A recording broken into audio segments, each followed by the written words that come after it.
Why do you guys know so much about squirrel autopsies? You got a funny joke for me? Cool, let's stop the show. It's actually really dope. Thank you. Beautiful, beautiful, beautiful. Picture? Yeah, that was good. Natural, right? I'm natural. Awesome. Thanks for coming to the show. Thanks for leaving this seat open. That's what we do. So, it's always my policy. I need to keep one seat open. Just in case things get weird, I can look at something. You know what I mean? Awesome. Thanks for bringing young fellow here. Yeah? That's so sweet. I never know, actually. Sometimes you see a kid, he's like, I'm actually 60 years old. How old are you, little brother? You're 8. Oh, wow. That's awesome. That's awesome. Got ID?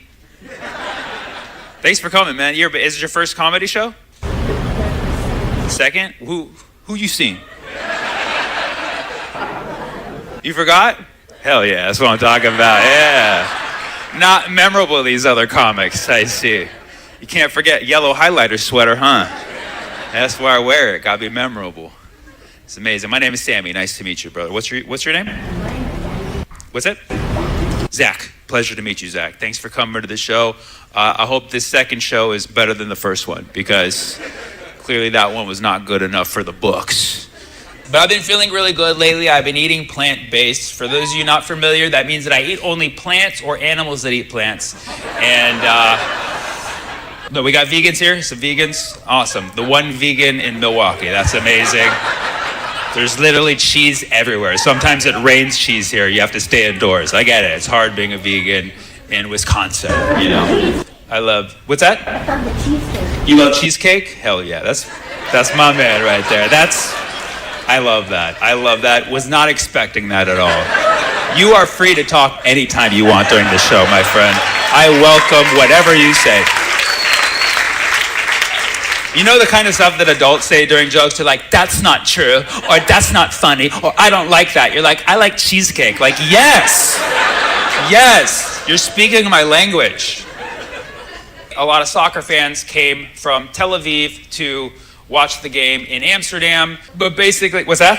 I got a funny joke. You got a funny joke for me? Cool, let's stop the show. What do you got for me? What do you got? Yes. What's that?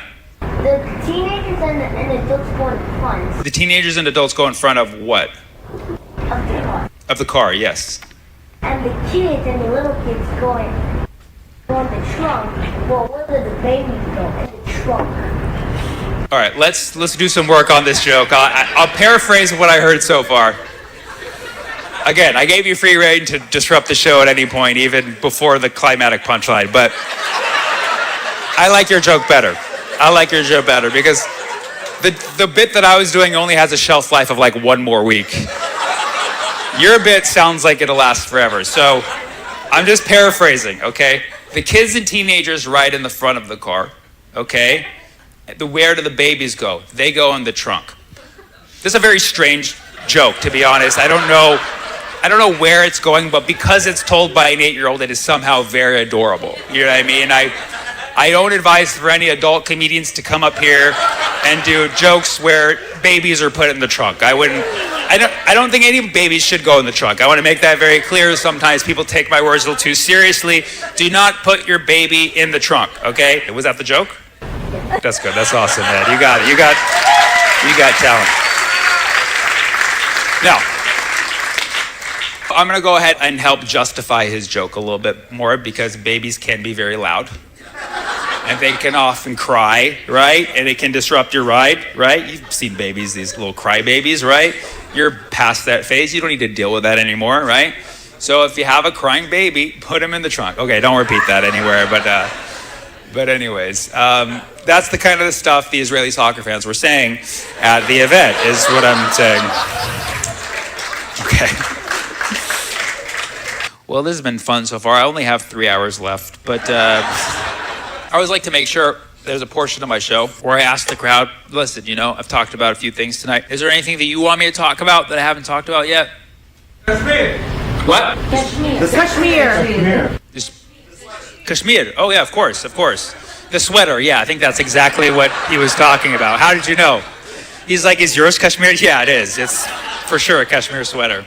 Let's talk about it. I will say, I don't know a lot about the situation there. Do you want to fill me in, set me up a little bit, tee me off? It's occupation as well. It's under occupation as well, right?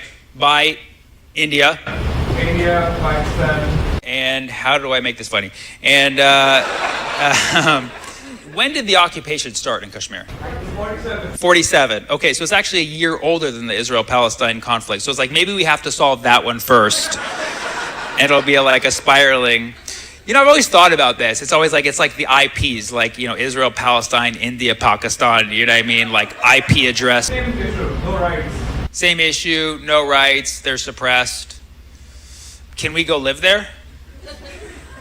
It's described as heaven on earth. It's described on heaven on earth. Yeah. It's a beautiful place. That's why they want it. It's always the nicest places. Sometimes I wish, like, because I live in Fremont, California, and nobody's trying to occupy it. Elon Musk. Elon Musk, actually, with his Tesla factory did. That's actually true. You said it is getting better? No, It's getting worse. Okay, great. Thanks. That was about to find this. I was like, oh, give me something positive so I can find my way out of this hole. I was like, it's getting better. He's like, no, it is going deeper into the hole. Just like your performance, just deeper into the darkness. Like, what's next? We're going to talk about Diddy? Like, geez, it's just I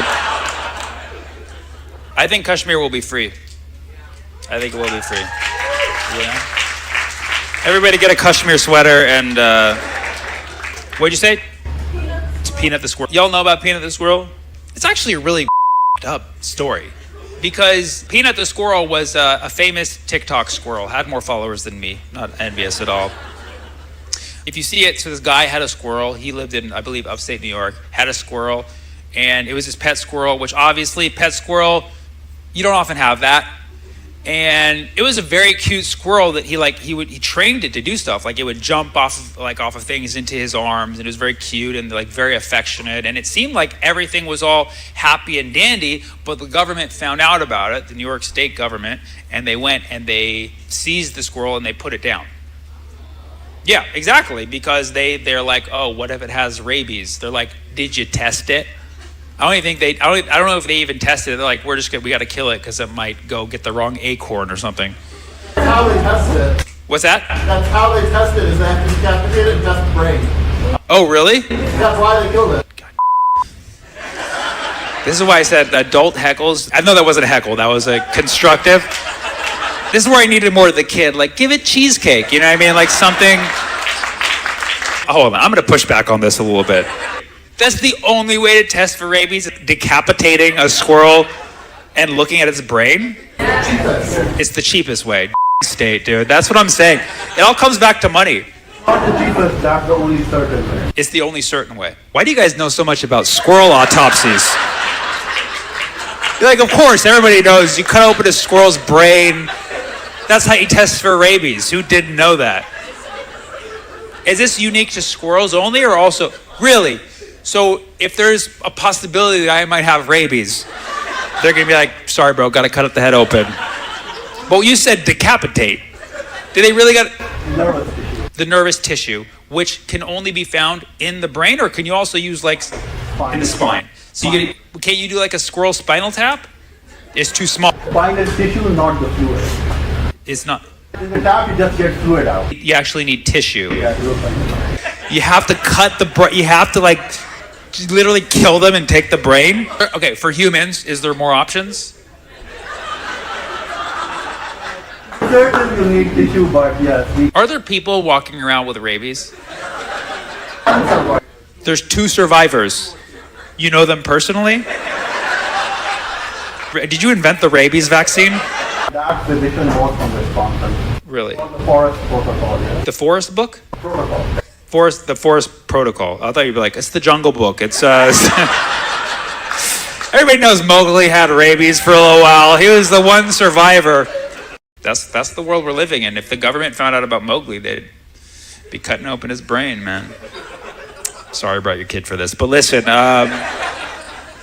So that's the only way, confirmed way to take brain tissue or spinal tissue. But would you have to kill a person to do that? No, you could do that. You could do like a lobotomy. No, we don't kill humans to do that. They don't kill humans to do that. Oh, thank you.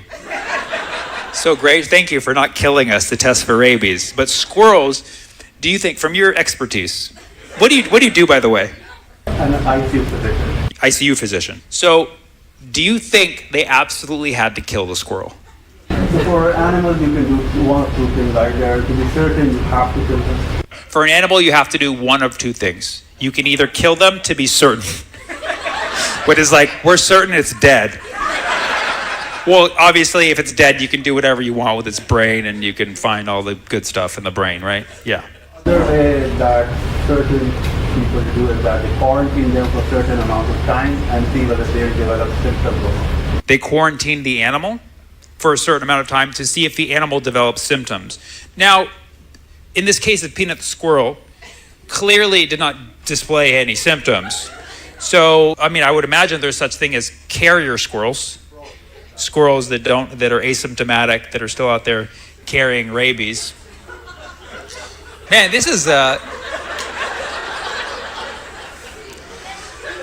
like, no disrespect to Kashmir, a very serious problem, but like, this is, maybe we need to address this one first. Like, we don't even have a way to test for rabies that doesn't kill somebody. That's crazy. That's crazy. Wow. Okay, well, we all learned a lot. Well, Peanut the squirrel's dead because they obviously did the first way. They're like, we don't have time to quarantine the squirrel. Do you think, let me ask you, okay, and this is not a lot of pressure, obviously, just because you have all the information in this particular case. You also have information too, which is also very alarming that, okay. But if you were in charge, you were the local doctor, the top of the doctor source in that locale, and they're like, Doc, this guy owns a squirrel. The squirrel's got 1 million followers. It's a very popular squirrel. Here's a video of the squirrel kissing the owner. But we're concerned that it might have rabies. What do you think we should do? I'm not a veterinarian. You're not a veterinarian. Clearly, yeah. You play one on TV. Yeah. What would you do? If I'm suspicious enough that an animal might be harmful, Yeah. for the betterment of the humans, yes, you would have For the betterment of the humans, you would kill the squirrel. What about for the betterment of the squirrel population? That's the problem. We're always putting ourselves first, you know?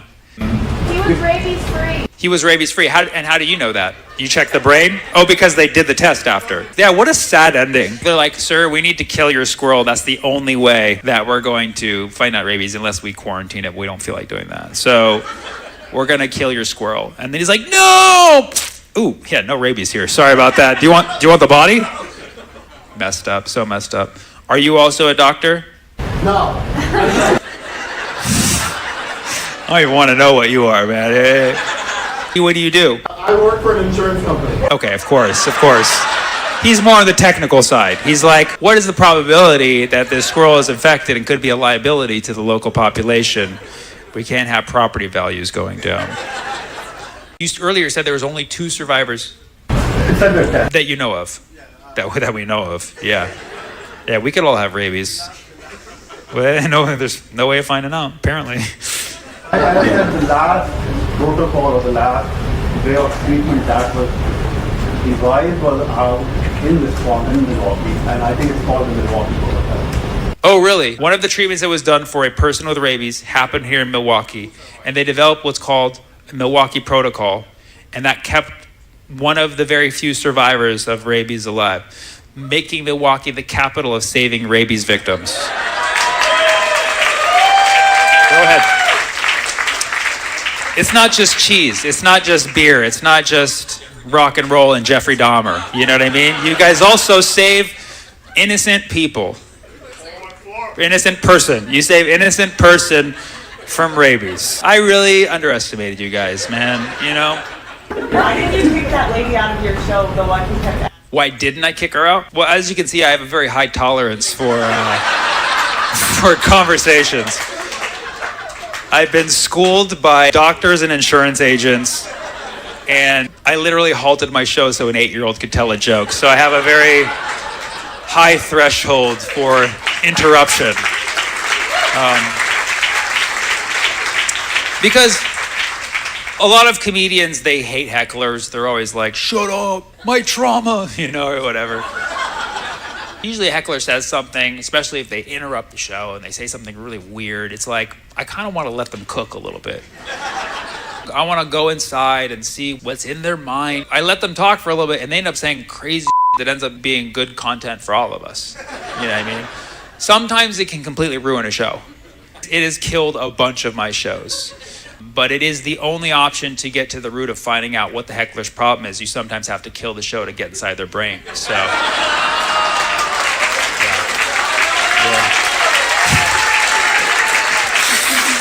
Yep. It's the only way that we know of. Or we can lock the crowd in a room for 3 months to see if they develop any heckler symptoms. But I did hear in Milwaukee there was a way out of that, so. Did you have a good time tonight?